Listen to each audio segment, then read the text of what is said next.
When I was a child growing up in Jamaica, I hated the amount of chores I had to do as a young boy. I had to look wood, preferably pimento wood, look hog feeding, what we Jamaicans call scratch cocoa, and boil them in a zinc pan for the hogs. I had to sweep the yard with brooms we made from what we call broomweed, or from the coconut branch, the part that the coconut bears on, not the coconut limbs. Some people may know what I'm talking about, especially if you are in your late 40s or older.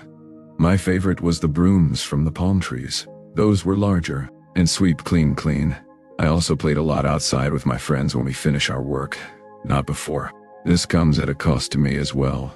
When it was washing time, I had wash out the heavy dirt out of my judging clothes. Before my parents washed them, I totally hated all these chores.